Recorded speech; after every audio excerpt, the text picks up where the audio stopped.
Sex and the City. Now, like every young woman in New York City, when this originally aired, I watched it. I watched it every Sunday. It was part of that HBO lineup.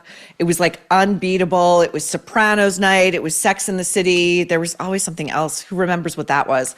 But I'm going to say that unlike most every young woman in New York City, I was a hate watcher. I was a hate watcher.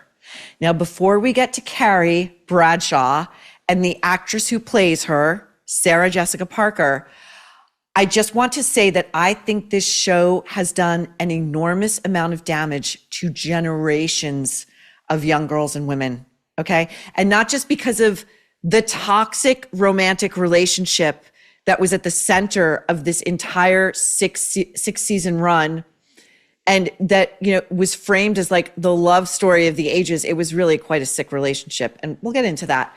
But I cannot tell you, especially working in media, how many young female transplants to New York City I would meet over the years who I would be embarrassed for them overhearing these conversations. This was back when people really went into offices, like overhearing these conversations in which they would, without a shred of irony, without so much as a wink, be talking quite seriously about whether they were a Carrie or they were a Samantha or a Miranda. I mean, nobody ever wanted to be a Charlotte, you know, and they all thought it was really cute. Like, it was like, aren't I just so whimsical? I spend my meager salary, because working in media, especially when you are starting out, you are like poverty level paycheck. So they would blow what little money they had on like designer shoes. And I knew more than one who would store them in the oven and think it was cute that they were using their oven to store shoes rather than to cook meals that would save them a ton of money instead of going out and spending a ton of money eating at restaurants or buying Cosmopolitans, which was the drink that show popularized. And those things are like diabetes in a glass, just saying. I know personally at least one woman, young woman, maybe early 30s, who bankrupted herself trying to keep up with these sophisticates that she was trying to run with. Okay, this show was in many ways a cancer, and the malignant tumor that cannot and will not be excised is one Carrie Bradshaw. There are entire Reddit threads devoted to Carrie and her singular brand of awfulness. The lying, the unrepentant cheating, the malignant narcissism. I use malignant twice, but there you go. The shallowness, the superficiality, the squealing. It's like Sarah Jessica Parker must think this is an adorable trait in a middle-aged, now senior woman. And all of it adds up to who I believe is the most insufferable character ever, save a new one they brought in, and we're going to memorialize that character in a moment. But really, in terms of, you're talking tenure, you're talking length of time on screens in the culture, Carrie Bradshaw, the most insufferable character ever to be foul, premium cable, and now streaming. My case, I'm going to lay it out to you like I'm a prosecutor, because I like to prosecute things. In my mind, I'm a prosecutor. Okay, so I believe that Carrie's true horrific nature really comes to the surface in season 4.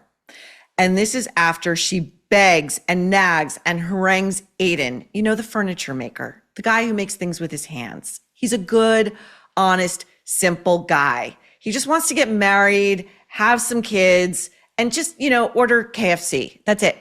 She cheated on Aiden relentlessly, okay? And she lost his dog while doing so. Shades, by the way, of JFK Jr., who got Daryl Hannah's dog killed when he took that dog out for a walk and got distracted with his own bullshit. It's in the book. Ask not. Anyway, but Aiden does get back with her again, because in Sex and the City world, a show which I believe Sarah Jessica Parker has been the executive producer on these many years, no man can resist Carrie / SJP. So lose the dog, cheat, lie about smoking, lie about being back with your toxic ex, humiliate the guy all over town. He's going to take you back. And then when he finally does take her back and invites her to spend summer weekends at his cabin upstate, does Carrie have the money for a second residence, rented or owned, to summer? She does not. But she goes upstate to his cabin, and all she does is bitch and moan that it is not the Four Seasons. Okay, a raccoon winds up in the window, and she squeals and shrieks, and she's dropping things, and she's slamming pots and pans, and she can't take it. And then she invites Mr. Big, the guy, the titan, the hedge funder, who she was cheating on Aiden with. She invites him up to the cabin without telling Aiden. So he's got to stand there and greet the guy who cuckolded him all those many years. Okay. And then when they finally have like a fist fight, like a rolling on the ground fist fight, because of course these two strapping, gorgeous, handsome men would be fighting it out over this loser, this spoiled, shallow, insecure, just asshole, but they're fighting over Carrie because they're really fighting over Sarah Jessica Parker. Just my opinion. Okay. Now for the other gaping hole in this, what passes for this show's logic, Mr. Big would have had at best a couple of one-night stands with Carrie Bradshaw and then been done with her. He would have been dating a 22-year-old supermodel. Okay. Now, Sex and the City originally aired before Instagram, before there was such a thing as influencers, but we're in that world now, and that's exactly who a hedge fund titan like Mr. Big would be with. He would be on his fourth wife by now. He would probably be having his fifth kid just to placate the young wife. He would have a ton of other kids from affairs or marriages with various other women. And he would be outed on Page Six as like a complete Lothario, if not Me Too'd. Okay, I think Mr. Big would have been Me Too'd. That would have, if I were in that writer's room, I could come up with a million different scenarios that are far more fascinating than the extremely unlikely event that Mr. Big marries an age-appropriate woman, okay, who just cannot really keep up her end of the conversation. She can't. She only ever talks about herself. Have you noticed this? It's excruciating. Okay, episode 12, season 4. Carrie accepts Aiden's marriage proposal, even though she's not in love with him, okay?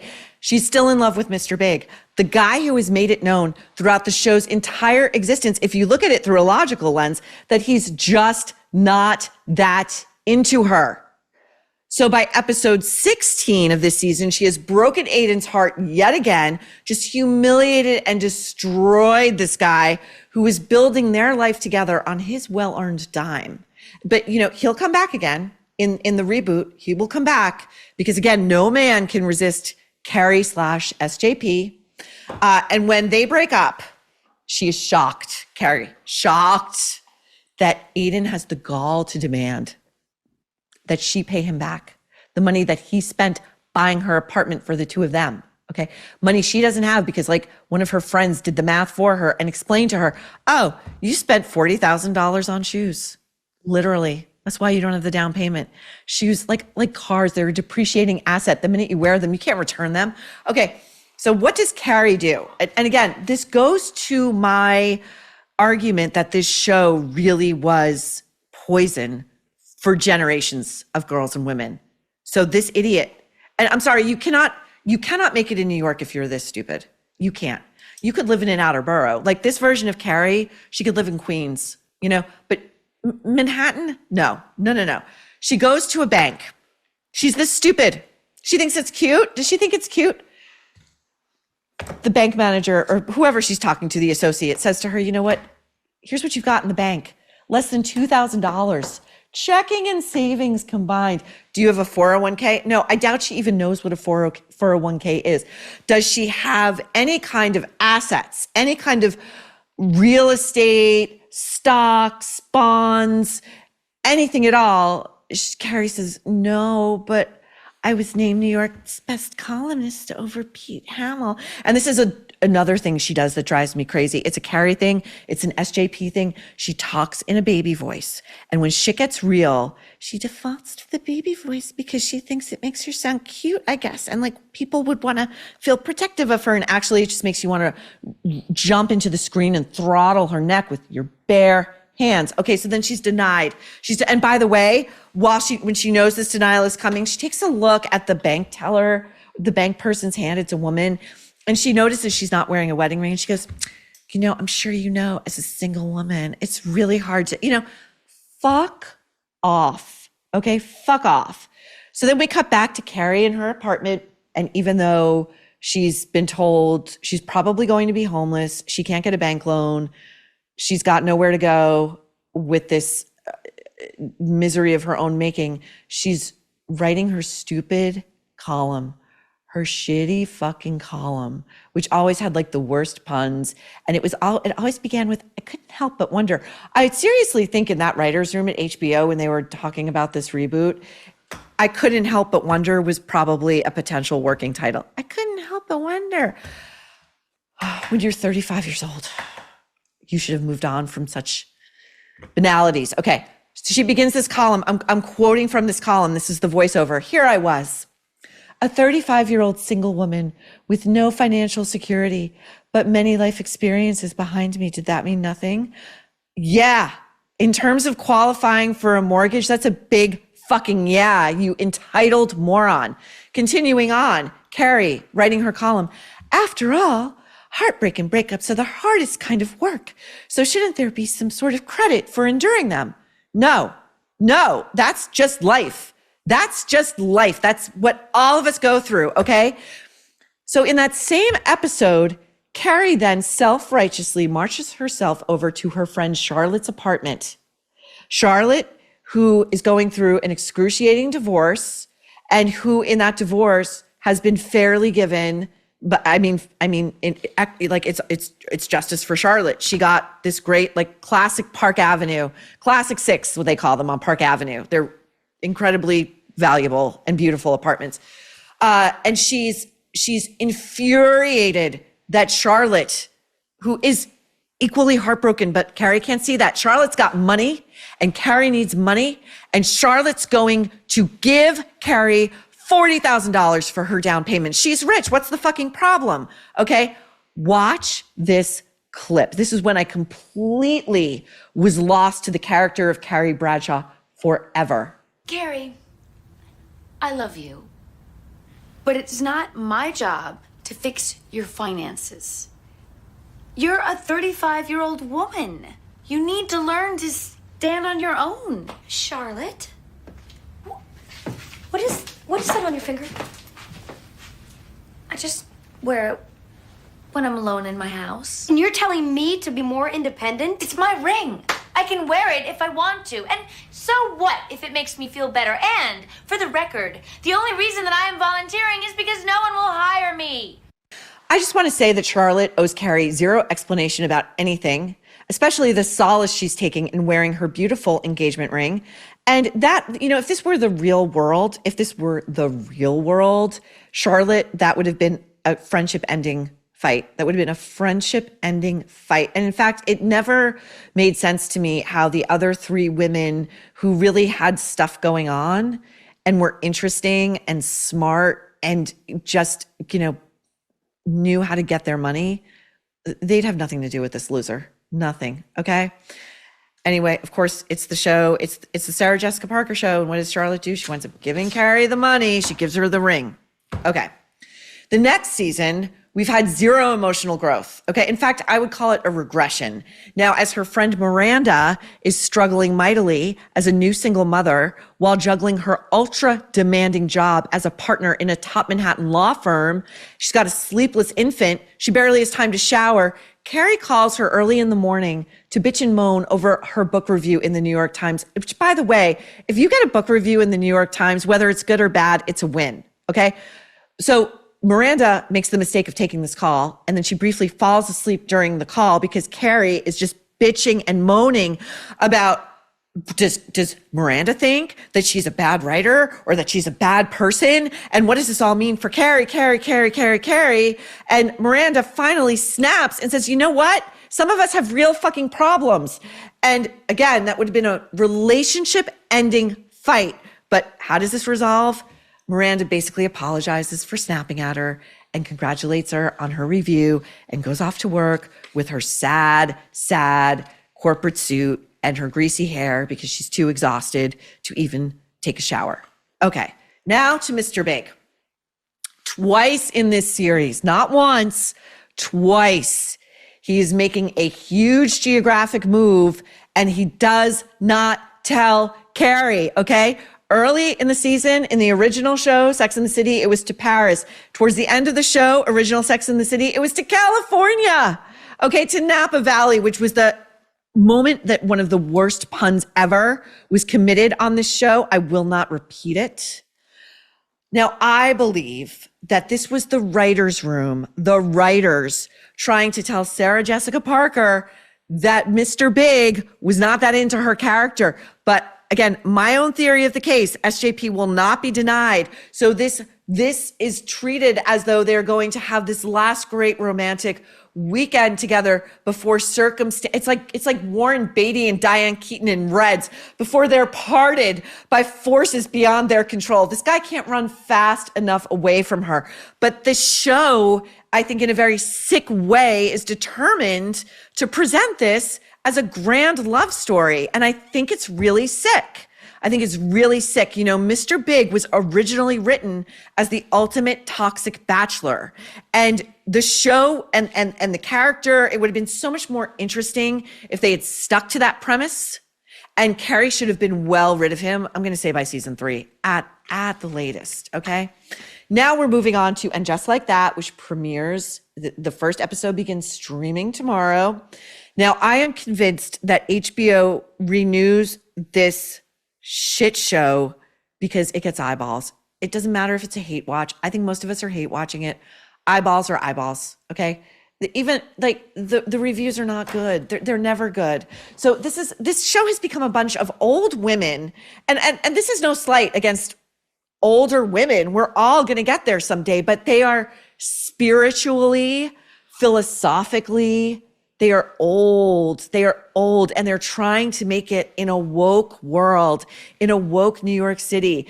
And the show, you know, it did used to have some glamour and some levity and some, you know, it was sort of this aspirational watch in some ways, and it's lost all of it. And by the way, I have it on very good authority that SJP was furious that the third Sex and the City movie never materialized because the second was such a bomb. It was such a bomb. And her plan for the third one, her and Michael Patrick King, the showrunner, was they were going to kill off Mr. Big in the third movie. So they got to do it in season 1.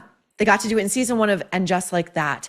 And in comes, aside from Carrie, which again, I give her in terms of tenure, in terms of like a stubbornness in the culture, she wins. But a close second, like just a blink of an eye, close second, is Che Diaz. Okay. This was the self-identified, non-binary, queer, weed-smoking, obnoxious, swaggering, non-funny podcast host and comedian who doesn't do stand-up. Instead, she does what they call comedy concerts. I have never in my life heard this phrase ever. I'm a lifelong New Yorker. I've never heard this phrase. And all of her material, all of Che's material is about how cool she is and how if you don't like her and think she's fucking awesome, it's your problem. And then we always cut to the audience and Carrie and her friends, and they're all laughing hysterically, like they're all doubled over, like they're watching the reincarnation of George Carlin and Richard Pryor and Joan Rivers all in one. Okay. Now, the insufferable Cynthia Nixon, who plays Miranda and who ran for governor of New York not too long ago. This shows you how delusional she is. Delulu. She reportedly made it a condition of coming back for the reboot that she could do to Miranda what she did in her own life, which was leave a clearly long suffering husband for a woman. Okay, now we've got a bunch of new language in Just Like That. The new vocabulary, streaming series, pronouns, phone charger. I mean, every time like an actress says it, you're like, oh, wow. Like they're like we're really in the 21st century. We're really in the year 2020. I asked for a phone charger. I'm young. And then a bunch of all gender bathrooms. They're always in the back, prominently displayed. We've also got a bunch of new Black cast members, an Asian cast member. They have zero tether to the original characters. Don't call it tokenism. We're calling it woke. Now, for those of you who haven't yet seen And Just Like That, I have a real treat for you. This guy's a fellow troublemaker. I'm telling you right now. His name is Jimmy Falley, and he also writes for SNL, at least according to his Instagram, which I take for Bible and verse. So during lockdown, he made these amazing parodies of Carrie Bradshaw, like just parachuting her into a global pandemic and her not getting it, like her refusing to get it. Okay. And they went viral. They were hilarious. And he's back with a new reel for the new season of And Just Like That. And trust me when I tell you, he has SJP's ticks and tricks down. Take a look at this. It was a new year and a new me. I was feeling on top of the world. I didn't need a thing, not even a cameo from Kim Cattrall. I had accomplished everything I wanted, from being a successful columnist to being an award-winning author. 20 years later, it all paid off. And just like that, I was a guest on someone else's podcast. What kills me is like the stuff he does with the hair and like, I'm just an overly made up coquette. Like, I'm like 62. I'm just a coquette. And I'm like as hip as ever. And yeah, like my career's on fire. I'm a guest on someone else. Like, I die for him. Okay. And next, take a look at, he parodies, this was season 1, episode 1 of And Just Like That. Carrie is a third party on a podcast. Like, she's a tryout. By the way, this podcast takes live calls from viewers. Like, it's an old timey radio show. Like, they still don't know what they're doing. But watch this. I don't know if I told you guys, but my husband recently passed. Yeah, he just dropped dead after taking a Peloton class. I didn't know that could happen. It was wild. I even thought about suing Peloton, but my lawyer said that they had a pretty good argument against me for not calling 911. Thank you. I mean, I know this was talked about, again, discussed rather in Reddit threads and in viewer threads, but she had time to call 911.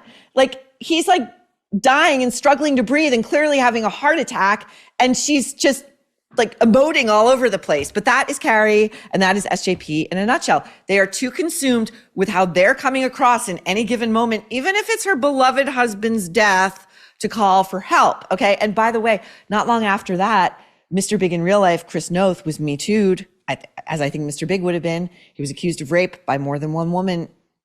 Quite the metaphor. Okay. Among this show's other crimes, briefly, the character assassination of Kim Cattrall's Samantha, who I believe, just my opinion, my theory, was the target of SJP's seething jealousy, because Kim took what could have easily been a one-note character, like, she was written as like just an old school floozy. I mean, really, Samantha was a gay man in female form, but Kim turned her into a very nuanced, smart, sensitive, successful, multi-layered character. She was the deepest of the bunch. And so what did SJP and the writers do? But they had Samantha get breast cancer. So she had to have like a shaved head for like a good portion of the show and sweat profusely. They marred her beauty. And then after she recovered, Samantha had the gall to gain like 5 pounds, like the horror. And they make fun of it. They make fun of it on screen. So then they explained away Kim's very wise and self-protective, I think, decision to steer clear of this shit show by accusing Samantha of using Carrie for money and clout. It was always the other way around. Always the other way around. Okay. Again, Aiden is back. He was back last season for this reboot. He's coming back this season for more punishment. Here, eat your shit. Okay. As discussed, he would never. Finally, SJP gets to kill off Mr. Big.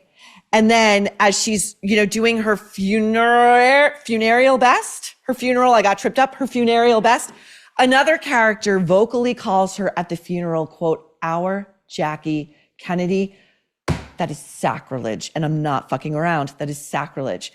Also, Willie Garson, I think I'm saying his name right. He was the actor who played Carrie's gay BFF Stanford, who really just doubled as her handbag.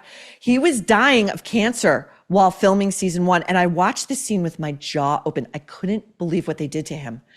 This team, spearheaded by Michael Patrick King and Sarah Jessica Parker, do a restaurant scene. And where do they put Willie Garson? But he's sitting at the table in a chair, and his back is to a swinging set of doors that lead into the kitchen. And what are those doors doing but continuously slamming into Willie Garson's back? The guy is dying of cancer. They are vile people. Okay, now do I know if they knew he had cancer? I don't know. I'm gonna think they did, insurance reasons alone. But regardless, it was disgusting. Okay.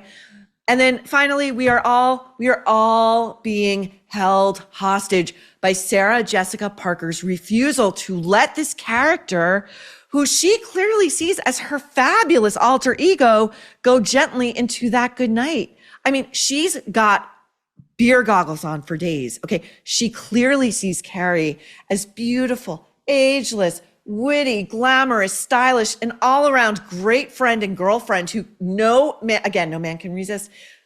I'm here to say it is the opposite.